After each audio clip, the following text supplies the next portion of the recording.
Unfortunately, currently every democratic liberty, every concept of human right is seeing a decline. I can say it is seeing a free fall during last decade or so.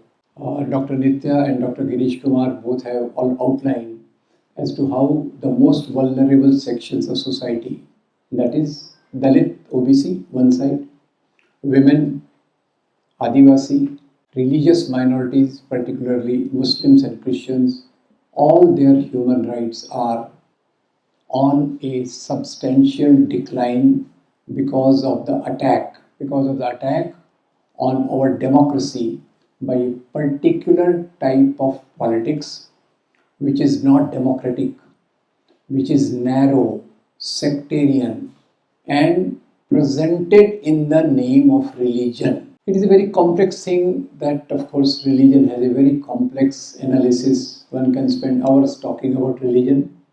All of us are complete philosophers on religion. If I ask anybody what is religion, everybody of us can talk for a long time. Oh, this is religion, that is religion, that is religion. But the politics which is dominating our democratic polity is using the identity of religion. I hope this is clear. Identity of religion. Like broadly, I see religion as having two major pillars. One is a morality, and second is a identity. I must say, morality of many religions have begun the concept of human rights in an indirect way. It may sound surprising, but religious morality, taken in the proper sense, it may be Vasudhaiva Kutumbakam, love thy neighbor, or take care of your neighbor's needs. These are the very, very early elementary foundations of the concept of rights. Of course, then human society goes through a long phase. We have a phase of, earlier to this, hunter, food gatherer, a different type of society. Pastoral society, the Aryans coming from Central Asia. Then kingdoms. Now these days, of course, while coming to Kerala, one feels the fresh breath of a fresh air, because the atmosphere here is not that intimidating, I presume. Because in the cow belt, where these days cows are roaming on the street and attacking the farmer's field, the atmosphere is much more different. On any small pretext, people can burn somebody if he belongs to a minority. People can attack the modesty of the women or kill the Adivasis and marginalize them with a great amount of ease. So I was talking of all this is being done in the name of identity of religion. What is the difference? In morality, it teaches us to love humanity. And when we love humanity, when we love the society, the basic thing is the concept of very positive things coming. And when we talk of identity, then the things come, oh, my temple, my holy cow, and how dare you do this and that. So that is, I think, it becomes clear. Like I have been a very frequent visitor to Kerala, and most of the friends who treat me to a restaurant and all that, I generally keep seeing the menu card or menu written on the board. And it is no surprise to see me that at least 8 or 10 dishes will be prefixed by beef, beef this, beef that, beef that. Anyway, but currently, recently in Haryana, 2 young men were killed, burnt alive, just because there was a suspicion that they were carrying the cows for sale, etc., etc. Can you believe that our traditional workers who work on leather in Una, Gujarat, Una is a place in Gujarat, where 4 young Dalit boys were carrying the dead cow. No, it was a dead cow. It is their profession that they do something with the leather, but they were mercilessly beaten. Beaten is one crime, and the bigger crime is that. Bigger crime is that those who are the guilty people They enjoy a protection from the state and the system. They are the criminals. But who are the bigger criminals? Bigger criminals are those who do not punish them in all sincerity what they should. So here identity of course it is not right in the beginning I must say that globally also we are seeing a downward trend in the human rights. And also I will say, you remember our neighboring Sri Lanka? Who are the people who are persecuted there? Tamils, you will say. Tamils, what is their religion? Hindu. So in Pakistan, who are the people who are persecuted? Hindus and Christians. And I did a recent, just a mental comprehension of the places where human right is in rapid decline. What was my small observation, which I think academics can pursue further? In Sri Lanka, right from the beginning when they got independence, Sihala Buddhists, they dominated. It is not they were preaching the human values which were preached by the Lord Gautam Buddha. They were doing the politics in the name of Buddhism, that Buddhism great, great, great, and these Tamil Hindus who are there, they are external beings, so kill them, butcher them, throw them away, de-recognize Tamil. That was the first case which began in Sri Lanka. And in Pakistan, of course, Pakistan, you know what is the word Pak means in Hindi, Urdu? It means pure.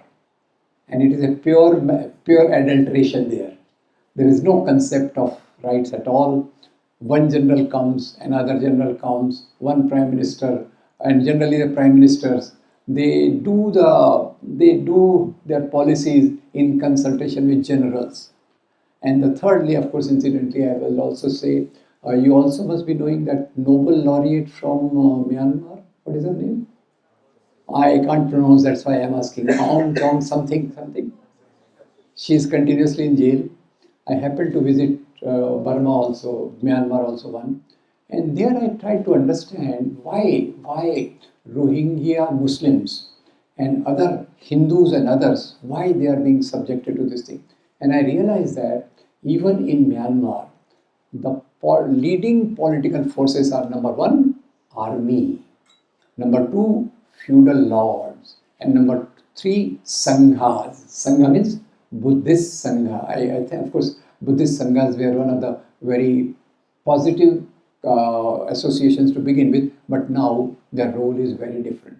So when the content is deflated and only identity is maintained, it is to the service of few sections of society, and they are not comfortable either with democracy, and if they are not comfortable with democracy, human rights concept does not matter.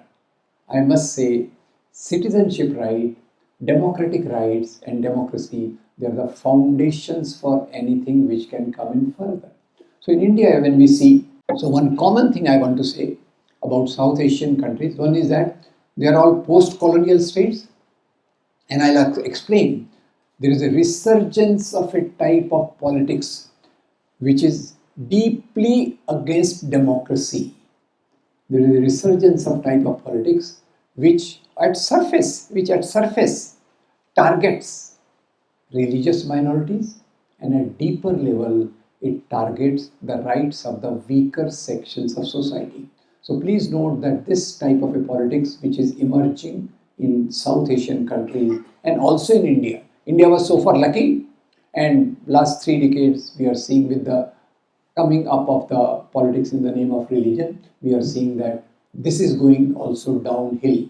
So what is this politics which comes in the name of religion? Number one, it uses identity issues. Identity issues, it may be related to temple.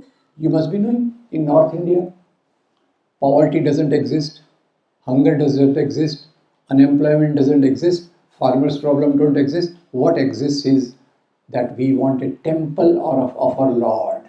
If the temple of the Lord comes in, all the problems will be solved. Problems will be solved for whom? Problems will be solved for those elite sections of society who want to continue their domination want to continue their hold on the political, economic affairs of the society. So first, of course, I must say that India started on a much better ground. India started on a much better ground, and at that time, Pakistan and Myanmar, Sri Lanka, they were much behind in democratic institutions and development of society as such.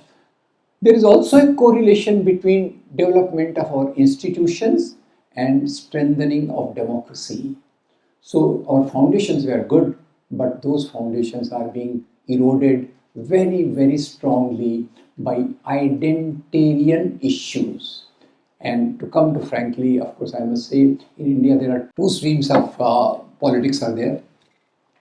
On one side, we have the politics which talks about the worldly issues, the issues related to this world, the issues related to our needs of health, education, employment, sustainability, etc., environment, and other things. And the other thing is, which talks about those identities which are presented in the name of majoritarian religion. They may not conform to the morality of that religion, because we have seen that even amongst Hindu fold, great saints. Now, don't get confused, huh? Because when I use the word saints, many of the saints are currently also operating. Huh? Some of them are behind jail, and some of them have so many charges. I'm talking of the medieval saints, amongst which people like if I'm in Kerala, I must pay tribute to people like Narayan Guru, and in North India, Kabir, Tukaram, Namdev, Narsi Mehta, Nizamuddin Aulia, Khwaja Garib Nawaz, and all that. Those saints, they harped on moral values of religion. For them, religion was not a dividing line. Religion was a line of morality where you can connect to the other people of the society. So this is where, of course, when India began, there was a domination. There was a domination of issues related to this world, and that's why India, amongst all South Asian countries, you will see it was India which saw the rise of industries, public sector, universities, the peak of which, of course, everybody quotes like IITs and IIMs, and scientific institutions, ISRO, BARC, CSIR, and what have you. Then there was an attempt to improve the agriculture. So this is one type of thing. So here we came that if we want to go towards the achievement of human rights, it's a journey. Please note, democracy is a journey, achievement of human rights is a journey. And this journey comes through democratic struggles for people's rights, struggles for people's aspirations, and all that.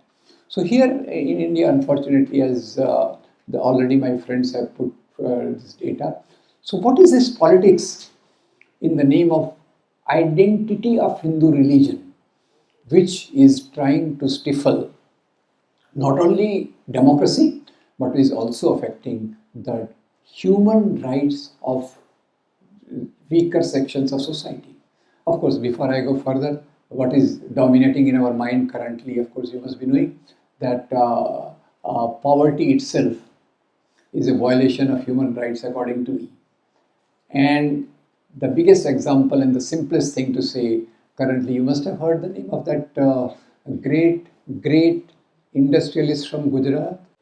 Same, who could jump from 600th richest person to say third richest person, and at the same time, the poverty levels of the average people decline. These two things go together. Oxfam report, you should read that there are only 1% of the people who own over 50% of the national wealth, and the bottom 60%, they hardly own 10%. So that is one. And then if you see GDP, nutritional level, and other things, in everything, there is a massive decline. And then, of course, in this developing world, there are some international organizations. If you talk of them, then people will say, oh, foreign hand. But there are some objective organizations which try to monitor press freedom, democratic liberties, freedom of religion, and other things. And believe me, I won't remember the data. The latest one was VDEM report on democratic status in India. And during last 10 years, the democratic rights in India have fallen drastically. There is again this freedom of press, and you know the fate of many of our good people, journalists who are not able to speak, who are not able to work. Then freedom of expression. I must say freedom of expression is one thing which is greatly on danger. And freedom of expression of whom? Freedom of expression of those who talk about the rights of the weaker sections of society. So all these parameters India is sliding, and the core point which I was coming to was a politics in the name of identity. When politics in the name of identity comes, issue of temple, issue of cow, people become emotional. People are made emotional. Of course, I don't believe because as Karl Marx, I hope we can utter that word, Karl Marx. You have heard? Okay. Karl Marx, everybody remembers Karl Marx said that religion is the opium of the masses. But that is the beginning of the sentence. The real thing follows after that. He says religion is not only the opium of the masses, but also the sigh of oppressed in this heartless world. Sigh of the oppressed in the heartless world. So people pick, oh, Marx said religion is the opium of the masses, and stop at that. Religion is a much more complex phenomenon, and these people who operate in the name of religion, they know this particular point very well, so they picked up the second part, how really to use it as an opium or a stimulant or misguiding the people, forgetting the moral values contributed by different religions. Now coming to India, of course, it will be very clear that what I'm hinting to, that in India also, it is not a monolithic movement. In India also, if you see that earlier there were kingdoms. I don't know how much we are just upholding kings, because now in the most of the books and all that, what is being presented is that, okay, India, great Hindu kings versus evil Muslim kings. This is being popularized to the sky. And lately there are those of them who are burning their midnight oil, they call Islamic invasion of India. I don't know when did the global Muslims came together and sent their representative to beat the Indian civilization. I mean, there were so many kings. Kings were scattered. There are Ahom kings in Assam, Cholas in South, Vijayanagar kingdom here. It is not that one unified Hindu mass represented by their kings. And second, my friends, you remember, kings are not the representative of the people. Kings are the authorities who claim that they are appointed by the divine power. Not divine, they are directly the son. Son, generally, I was trying to gender balance it, but daughter doesn't come in because most of the kings were males anyway. So they were regarded as son of the god. And again, God happens to be a male. Sorry to say that, right? By and large, it happens to be a male. So, and there was another clergy standing by saying that, yes, God is the Son of God and I am God's representative. So, if you disobey the God, you will be sent to hell. Sorry, not only hell. Hell, Jannat, not Jannah, Jannat is good. Jahannam and Nark. So there is a very clear cut. All I don't know how these clergies did they meet together to coin these things. There is so much parallelity. Swarg, Narak, heaven, hell, Jannat, Jahannam. I don't know whether it is a coincidental thing or they had a meeting to devise this thing. Anyway, so this is how kingdoms are being presented. The latest damaging thing is this, to pose in India a binary between Hindus on one side and Muslims on the other, to present as if Islam invaded India, which is totally wrong. You in Kerala should know better than me that Islam came first to Kerala, Malabar coast, Cheraman Juma Mosque, Arab traders. Then it comes to Sindh from some Arabic king, and then last it comes in North, 11th century. So there was no unified Islamic invasions. And by and large, friends, I must tell you, religions don't invade. It is the kings who invade in the name of religion. That's why if you see many kings, they wanted to what were kings ruling for? Kings were ruling for human rights? Kings were ruling for alleviation of poverty? No, sir, sorry. Kings were ruling for extracting tribute, what we in Hindi call lagan, and plundering the neighboring kingdoms and expanding their kingdoms. So this is, of course, this point has recently come up. So I'm telling you that some scholars are compiling the figures how Islamic invasion killed so many of Hindus, etc., etc. But I must tell you, in every war, people are killed. It may be a war between Cholas and Sinhala king, or it may be a war between Babur and Rana Sanga, etc., etc. War is generally that. So why I am telling that? Because these are the foundational fodders on which a sectarian politics came up. And what is that? So here let's see, in India earlier there were kingdoms replaced by a colonial state. Now that is a problem. Colonial problem in the sense, part problem, part solution. So kingdoms start loosening up. Kingdoms can't have a concept of human rights. Kingdoms can't have a concept of right. King is the one who makes the laws. King is the one who presides over the administration, and king is the one who is also a punitive authority, all in one. Now, this decline in India starts with the colonial period, British period, and in British period, when British come in, they bring in some changes because of the times. Times always change, technology always changes, administration always changes, education always has enhancements and things like that. So two things were there behind British moves. One was the changing times, and second was their goal to plunder India. And my young friends, if you don't mind, can I ask you a simple question? When did India become independent? 1947. Oh, thank you very much. I am relieved, because some big actor is going around saying that we got independence in 2014. Since that time I was very confused, but today I got clear. Okay. So what is slavery of the country?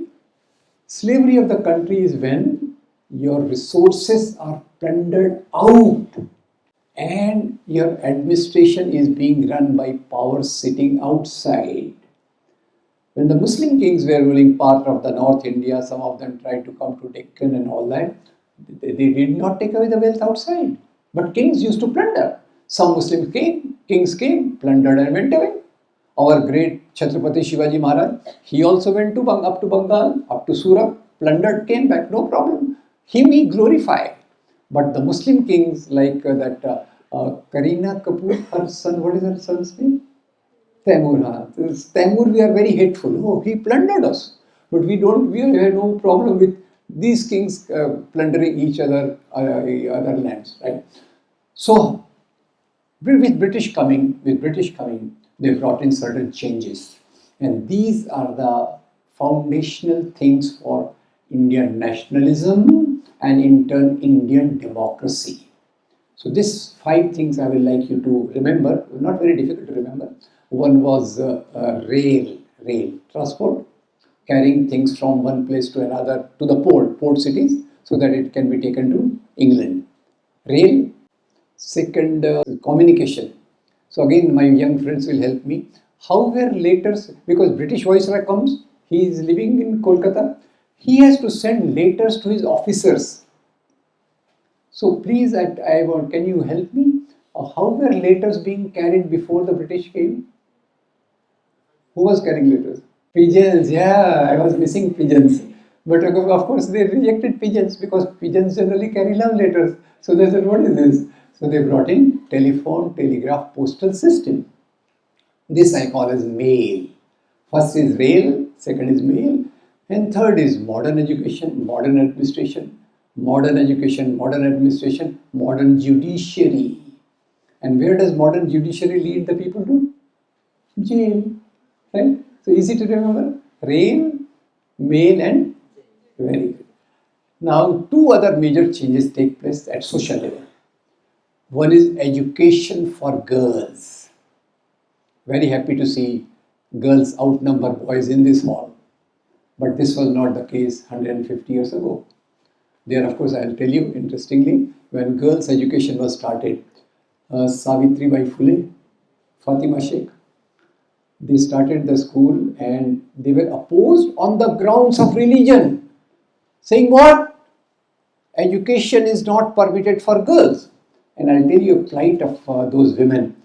When they used to go to the school, they were carrying an extra sari. Now here you have to guess. Is it that they were also fond of changing their clothes every hour like our Prime Minister? No. Why they were carrying extra sari? Because people were throwing mud and cow dung on them just to spoil their whole thing. So, women's education, and the fifth thing is education for Dalits, OBCs. These are the 5 things which go into the foundation of Indian democracy, Indian nationalism.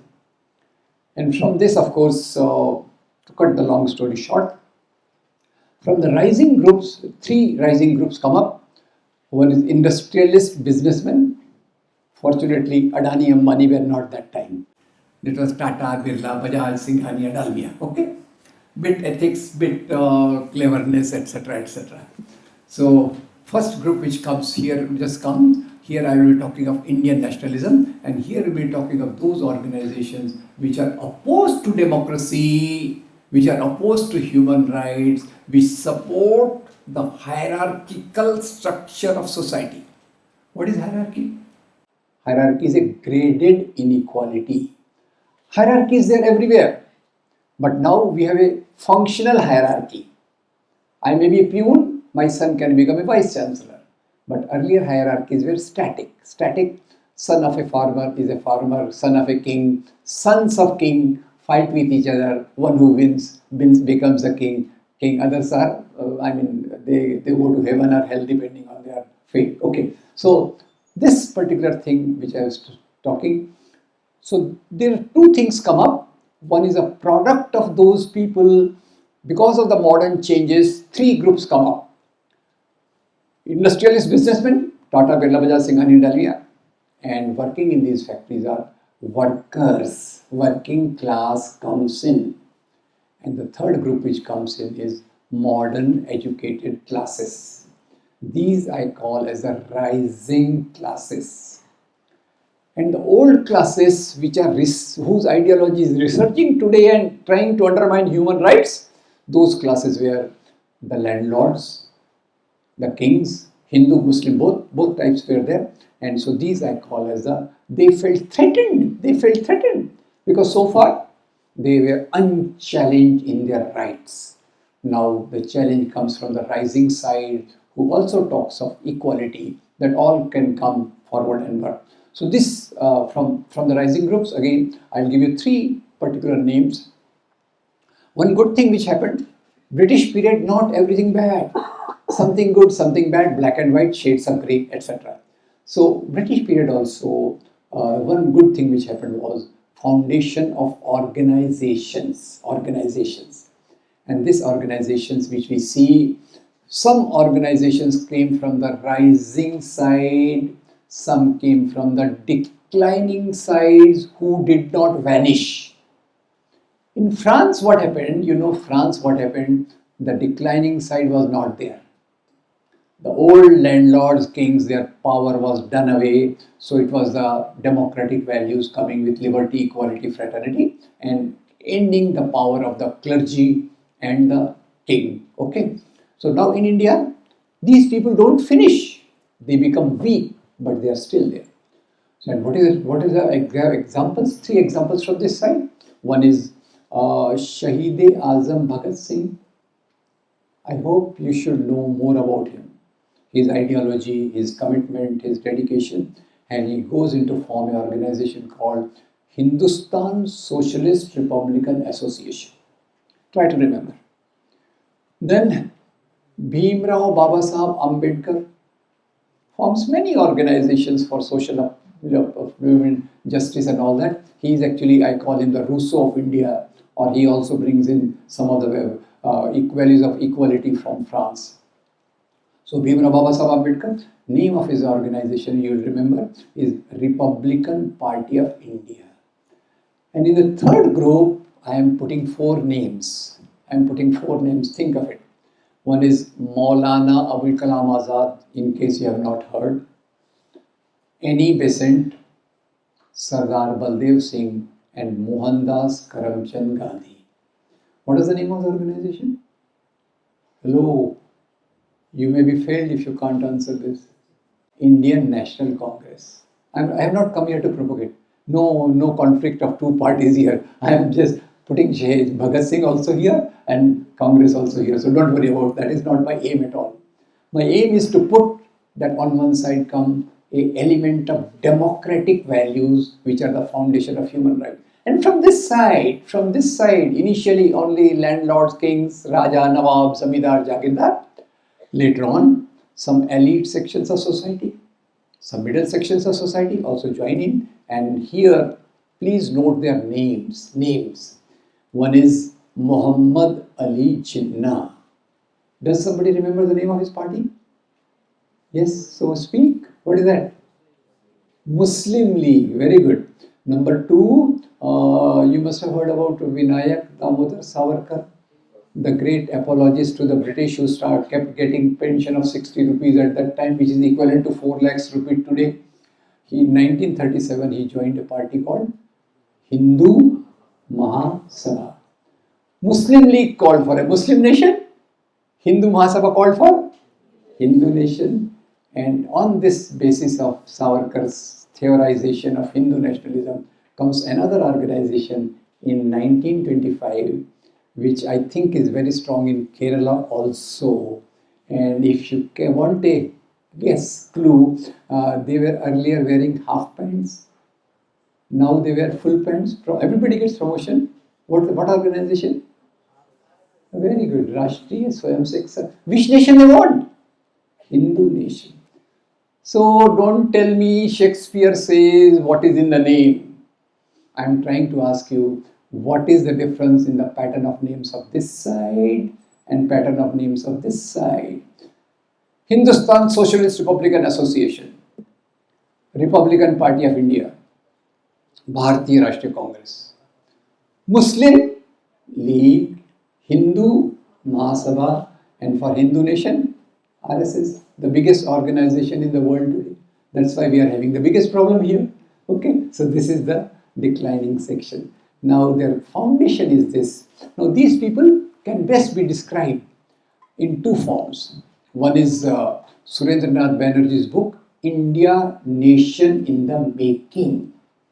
What does it mean, India Nation in the Making? That we are going towards liberty, equality, fraternity, first as a concept and then as a reality.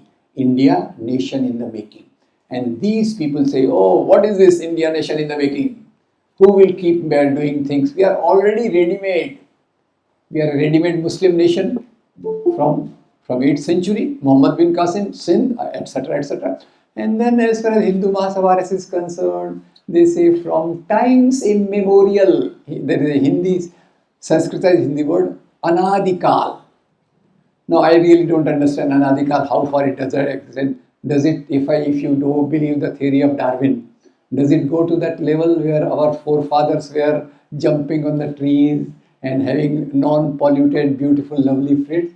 Or is it goes to that hunter, food gatherer, or this nomads, or the Aryan pastorals, or the kingdom? But for them, Hindu nation is there from times infinite.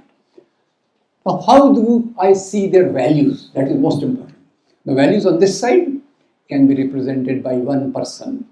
Just one representative person. There can be many things. I don't want to go into elaborate. And that is Bhimrao Babasaheb Ambedkar. And values on this side, I will choose one person. Of course, I must say, Buddhist fundamentalism in Sri Lanka and Myanmar, Christian fundamentalism in America, Islamic fundamentalism in many Islamic countries, particularly Afghanistan and Egypt in particular, and they have lots in common. What is there in common? Common is this, that they believe the pre-democratic values. And the example I will tell you, I hope you know about Manusmriti. Does it give rights of equality to women? Does it give right of equality to Dalits and OBCs? No, right? So very clear. So on this side I was saying Ambedkar struggled for social justice. For social justice, he said, you tell us that we are Hindus, let us come to the temples. They denied.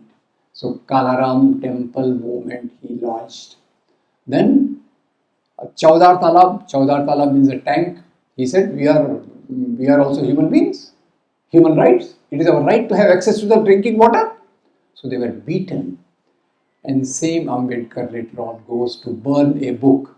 Which book he burned? Manusmriti.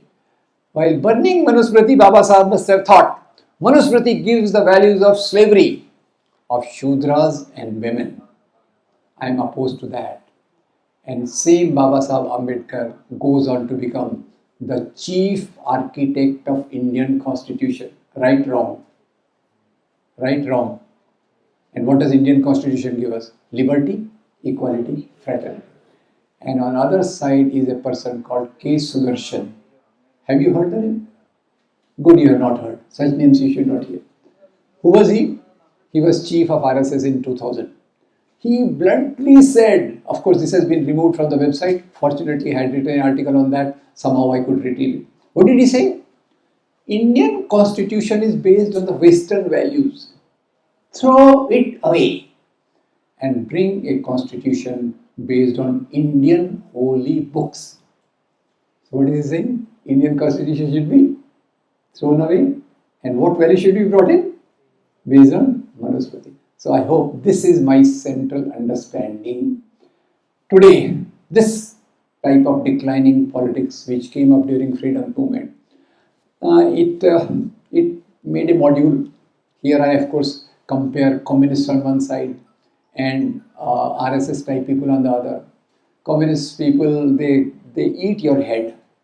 Debates, books, this, Karl Marx, Capital, 4 volumes, Surplus Theory, 4 volumes, then Lenin's 26 volumes, Mao's 52 volumes. They expect you to do everything. RSS, very simple. What is simplicity? That we have been a Hindu nation from times immemorial. Muslims are foreigners. Islam and Christianity are foreign. I want to ask you, religions have a nationality or they are universal? They are universal. But here, Christianity, Islam, they are foreign religions. So they should be treated like that. So this is the basis on which they say Indian holy book. So Ambedkar says, burn all Manusmriti, bring in Indian Constitution. This type of politics says, bring in the old values of Manusmriti based on caste and gender hierarchy and do away with the values of this. Just now, don't mind if you don't mind, I'll just bring in Rahul Gandhi for a minute. I'm not a big fan of him, but he made a very good statement in, he makes these good statements everywhere, not that he is in London, so he said, RSS and Muslim Brotherhood have a lot in common. Have you heard of Muslim Brotherhood? No, good, you have not heard, I know that, I'm very happy with you people. What is Muslim Brotherhood? It says the values of liberty, equality, fraternity, they are alien to Islam, alien to Muslim countries, they should not be followed. And same here, values of liberty, equality, fraternity, foreign, burn it away. So that's how RSS made a module that we the Hindus, and that of course, sorry to bring in a term, their whole understanding of Hinduism as pointed out Baba Sahib Ambedkar, is Brahminical. Brahminical, which believes in caste and gender hierarchy. So they say we are a Hindu nation from times immemorial. Muslims, evil. Christians, evil. So that's the foundation in which young boys are indoctrinated. And in that shakha, I hope I understand, there are a lot of shakhas running here. And they teach Muslims, aliens, look at our great heroes, Govind Singh, Shivaji, etc., and look at those evil characters, what they did here, etc.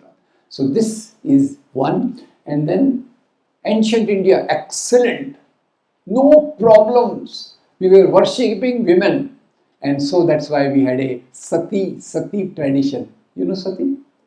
Very good, thank you very much. So we had sati, and few women scholars are quoted and say we regarded women as goddesses, but they were regarded also as a property of man. So that this is the basic thing on which they came up, and they brought in the values, they brought in campaigns which today are biggest detriment to democracy and human rights. Temple, on the issue of temple, actually our Mumbai saw one of the biggest violence we ever witnessed in the country. As such, temples were destroyed by kings, Hindu kings as well as Muslim kings. Muslim kings not only destroyed temples, at places they destroyed mosques also. Why? Not for the sake of religion, purely for the sake of money and power. And when I come to Kerala, I also get fascinated by one of your richest temple. What is it? Padmanabh. So somehow I feel intrigued. That is one good source of this thing. Of course, it will not come to us. That also I know. So temples were repositories of wealth. They were destroyed. So selectively they pick up one example. And they will forget that many Muslim kings gave a lot of donations to Hindu temples also. Half truth. They destroyed the temples. And hiding that they also donated temples. Hiding that Hindu kings also destroyed them. So this misconception is a foundation of hatred. And hatred creates, because of hatred, communal violence can be orchestrated. And the last point then, which I will come, that this point which I am coming, or this hatred point, how did I learn it? I learned it from one university, Yale University. Have you heard that name of you? Yeah, good, thank you very much. I had not heard. I heard it after that, our MHRD minister and that lead person of SAS Bhi Kabhi Bahu Thi. Right. People said, she is MHRD minister and she is just so less literate. She said, why you are calling me less literate? I have brought degree from Yale University. I was damn impressed. So I was impressed. I started following the result of research of Yale University. Yale University result tells us that wherever a violence is orchestrated, one party becomes more powerful. Hint, same party is ruling the country from last 9 years. Not me. This is Yale University. Now, of course, I must say, all these emotive issues are a big distraction to our democratic progress, to the progress of human rights in India. And I regard this politics as biggest detriment to the development of human rights in India. And one more example I'll give you. Kerala, one I think BJP leader said, if you elect me, I'll provide better quality beef. Very good, thank you very much. Northeast, beef, no problem. But where is the beef problem? Beef is problem in cow belt, which remains whatever it is. And there, of course, one in Rajasthan, once the BJP government was in power. So they set up a cow shed. In the cow shed, hundreds of cows died because of malnutrition, because of lack of medicines, and they got drowned in the mud, etc., etc. I was very disturbed. So I started reading, are they really worried about cow?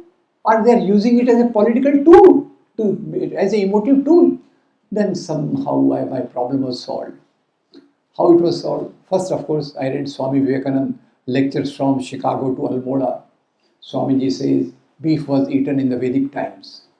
Then Professor renowned historian of ancient India, Professor D.N. Jha, says the cow was verily eaten. It was food in Vedic times. No problem. It is after coming of Buddha that he brought in a sort of a ban, not ban, campaign to stop cow slaughter at that time. Later on, Brahmanism comes up. It makes cow as its symbol. So my dilemma was solved by one book. And what is that book? That book is a biography of one of our prime ministers. Now you have to guess. One of our prime minister who also used to write poetry, Atal Bihari Vajpayee. He was our prime minister. They say he used to write poetry also. So once Atalji was in, I was reading his biography, Har Nahi Manunga by Vijay Trivedi, page 236. I came to page 236. I read in 3 lines that Atalji once was in America. He was, of course, an RSS trained pracharak.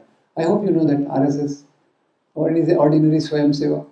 Second is a pracharak, who's like our prime minister is was a pracharak.